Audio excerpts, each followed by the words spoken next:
Hello everyone. आज की इस वीडियो में हम डिस्कस करेंगे कि क्या हाई कोर्ट अपने ही ऑर्डर को रिकॉल या रिव्यू कर सकता है। अब इस पॉइंट को डिस्कस करने के लिए हमें दो चीजें देखनी है कि क्या मैटर सिविल लॉ का है या क्रिमिनल लॉ का है, क्योंकि सिविल लॉ में रूल्स अलग हैं, क्रिमिनल लॉ में रूल्स अलग हैं।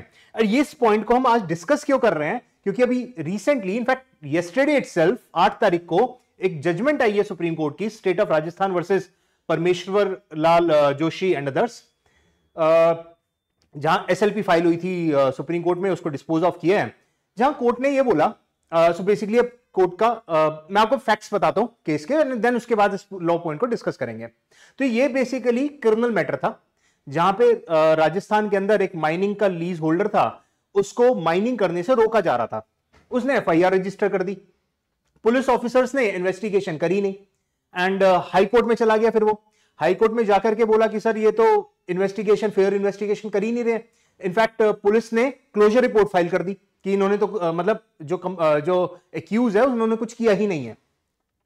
हाई कोर्ट ने ऑर्डर करा कि भाई आप जो है एसपी के पास जाओ, सुपरिटेंडेंट ऑफ पुलिस के पास जाओ, वो आपकी फेयर इन्वेस्टिगेशन करेंगे। वो वहां गया, इन्वेस्टिगेशन स्टार्ट हुई एंड वापस से कंप्लेनेंट ने मतलब परमेश्वर लाल ने उन्होंने क्या करा, 482 सीआरपीसी के अंदर विच इज नाउ 528 बीएनएसएस, उन्होंने वापस हाई कोर्ट के अंदर एप्लीकेशन लगाई कि सर आपसे रिक्वेस्ट है कि जो आपने एसपी के पास जाने का मुझे ऑर्डर दिया था उस ऑर्डर को रिकॉल करो, मतलब उसको कैंसिल करो एंड अब आप इसके अंदर सीबीआई इन्वेस्टिगेशन का ऑर्डर करो। हाई कोर्ट ऑफ राजस्थान ने सीबीआई इन्वेस्टिगेशन का ऑर्डर कर दिया। 482 CrPC which is inherent powers of the high court under the CrPC, उसको इन्वोक करते हुए अपने ऑर्डर को रिकॉल कर दिया और सीबीआई इन्वेस्टिगेशन का ऑर्डर पास कर दिया। सुप्रीम कोर्ट में मैटर गया तो state of Rajasthan SLP file करती है हाई कोर्ट के इस ऑर्डर के अगेंस्ट कि सर ये तो क्रिमिनल लॉ है, क्रिमिनल लॉ के अंदर रिव्यू या recalling of previous orders possible ही नहीं है, एंड विच इज राइट।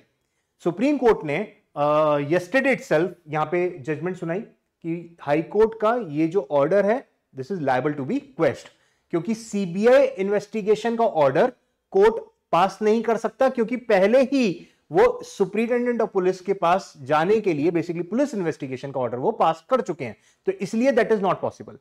अगर कुछ चाहिए तो उसको बेसिकली उस ऑर्डर के अगेंस्ट सुप्रीम कोर्ट में जाना चाहिए था, ना कि उसी कोर्ट में रिव्यू या रिकॉलिंग का 482 के मास्क में एप्लीकेशन मूव करनी चाहिए थी। आई होप ये कॉन्सेप्ट आपको समझ में आया होगा। यहां पर सेक्शन 362 सीआरपीसी जिसका corresponding provision is now 403 BNSS, clear provision है जहां पे रिकॉलिंग रिव्यू को क्रिमिनल लॉ के अंदर रोका गया कि नो कोर्ट कैन रिव्यू और recall its previous order under the criminal law except with regard to some clerical और अरिथमेटिकल मिस्टेक, कि कोई कैलकुलेशन में मिस्टेक है, कोई क्लरिकल मिस्टेक है अपने ऑर्डर के अंदर, कोई जजमेंट के अंदर, उसको आप रिकॉल रिव्यू कर सकते हो। लेकिन अदरवाइज कोई टेक्निकल ग्राउंड्स पे, कोई लॉ पॉइंट के ऊपर या कोई मे बी फैक्चुअल ग्राउंड्स के ऊपर भी रिव्यू या रिकॉलिंग नहीं होती है। सो क्रिमिनल लॉ में रिकॉलिंग रिव्यू का ऑर्डर नहीं हो सकता, right. However situation is different under the civil law. अब यहां पर ही हम सिविल लॉ के बारे में बात कर लेते हैं। सीपीसी के अंदर सीधा सीधा प्रोविजन है सेक्शन 114, जिसका corresponding order is order 47 CPC, जहां क्लियरली लिखा है कि रिव्यू इज पॉसिबल कब, बेसिकली 3 ग्राउंड्स दे रखे हैं रिव्यू करने के, कब आप रिव्यू एप्लीकेशन लगा सकते हैं।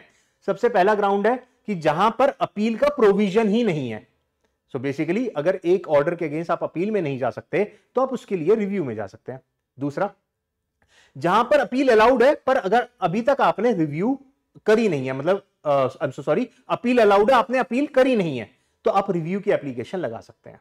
या तीसरा, स्मॉल कॉजेस कोर्ट ने रेफरेंस भेजी थी and you are not satisfied with the decision in the reference, तो आप उसके लिए भी रिव्यू में जा सकते हैं। सो बेसिकली 3 ग्राउंड है सिविल लॉ में रिव्यू कब कब कर सकते हैं। सेक्शन 114 सीपीसी इसके ऊपर क्लियर प्रोविजन क्रिएट कर रहा है। सबसे पहला, appeal allowed but not preferred, तो आप रिव्यू में चले जाओ। Appeal not at all allowed, appeal allowed ही नहीं है। Number 3, decision on reference issued by court of small causes, court of small causes ने रेफरेंस इशू किया था एंड वहां उस डिसीजन से आप यू आर नॉट सेटिस्फाइड। इन तीनों ग्राउंड्स पे रिव्यू किया जा सकता है। सो कंक्लूड करते हैं इसको। रिव्यू या recalling is possible under the civil law, पर under the criminal law it is not possible, particularly because of section 403 BNSS and 528 BNSS जो कि इनहेरेंट पावर देता है, उसके अंदर भी review is not possible. Thank you so much. इस तरीके की और अपनी लॉ की नॉलेज को इंप्रूव करने के लिए सब्सक्राइब करिए आप हमारे YouTube चैनल को। Thank you.